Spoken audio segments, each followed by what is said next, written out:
David, do you believe in global warming, and do you believe that climate change will affect weather and agriculture? Absolutely. All seen it in the last number of years. September 21st, 2018, not too long ago, 4 years this fall. 8 or 9 tornadoes went through this very area, destroying buildings, me included. Nothing left. And just before that, a building at my father's farm, nothing left. Nothing. Some buildings is up and gone. We haven't seen them since. When was the last time there was a tornado in Ottawa? Possibly, maybe when my dad was a kid 100 years ago. Possibly, maybe. There was 9 and went through that day. Yeah. And locally here, floods. People flooded out of their houses. Used to rarely ever happened before. Flooding a little bit, but tornadoes, no. High winds, lots of times these days. High winds. Mm-hmm. Anything about baling hay? Do you know anything about haying? Sorry? Hay or baling hay on the farm? No. Okay, we cut hay and then leave it dry. Then you rake it into windrows. You know what I mean? In windrows, so a baler can come by.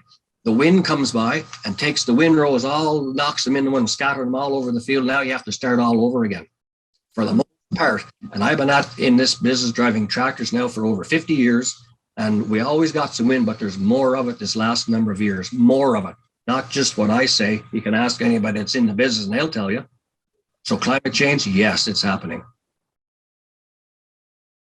And I could see all this happening from home, the black cloud coming, and when getting destroyed, it would just sound like a big old, what do we call it out here in the country, the iron horse going through, which is a train.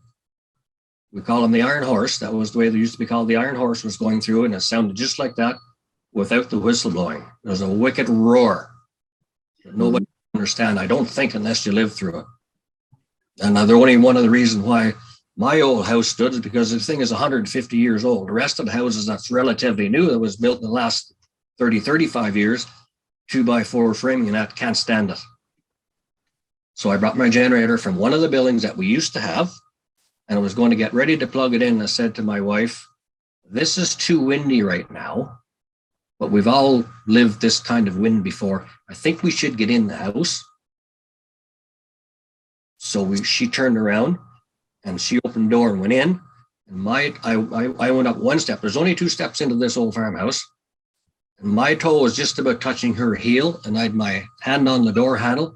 And just like that, the wind came and sucked the whole door frame right out of the house. And it was whipping around just like that, like you wouldn't believe. And it whipped in brush and grass and leaves. And we don't have brush. It came off of trees from somewhere all through the house. And it made its way. It was whipping so bad, it made its way upstairs and landed all in the windows of the windowsills of the house. The windows should have all been broke. They should have been, but they weren't. So sucked the whole door frame right out of the house and everything. If I had been back one more step, I'd have been sure I would have been dead, because it came through at 280 kilometers per hour. And I was looking at it. It was black going by and gray going by, parts of my outbuildings going by. And just like that, it was over, and it was as calm and as pleasant and as sunny as could be. Oh my God. But the mass of destruction was unreal. Yeah, no, I remember. Yeah, I went to school out there for high school, and just on my school bus ride to school, all the houses that were gone. And, yeah. Wind, and as recent as last week, the destruction it was worse in the whole lot. There was like 120 or some thousand people at least without power with the destruction here, with hydro poles down. It was worse than the tornado because of the destruction. I hardly see a new page wire fence. It was that bad. Now, I wasn't going to go to the basement because I was going to stay up and see it again, but I wasn't far away from the basement. It was that bad here last week. Oh my gosh. More and more, we have to become resilient. Did you lose power as well? Oh, thanks for asking that. Lost power for 5 days and over 100 head of cattle with no water. What do you think about that? Livestock to survive has to have water. You and I could go for a day or two without a drink of water. Livestock, it doesn't work that way. livestock, when any kind of livestock you have to have water. You find it, you get it for them. It's your job. They have to have it. So I'm like, I mean, I had a generator and I could pump water. We weren't grounded or in any kind of bad shape because we've two generators and we need two. We've two on the farm, but who knows? The next time, is it going to start the next time there's a storm? More than likely it will. So we have two. My brother's one and I have one, and I just bought the second new one yesterday. 5 days with no power. And I moved back home with my father. He's over 100 years of age. So I moved back in with him to put some heat on because anything at all, they're cold at that age. So I had to go back and look after him, make sure he had water and food. But this is just another thing that with climate change and this global warming, I think a lot of people wouldn't be a bad idea to get at least a small generator to help yourself. Like people, like what do you remember the ice storm of 98, 25 years ago? Maybe not.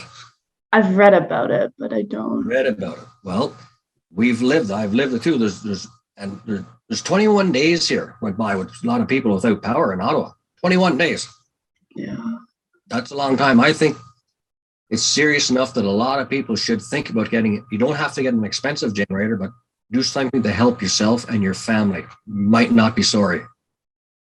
And if you didn't have a generator, when you lost power for 5 days, if you didn't have a generator, what would have happened to the livestock?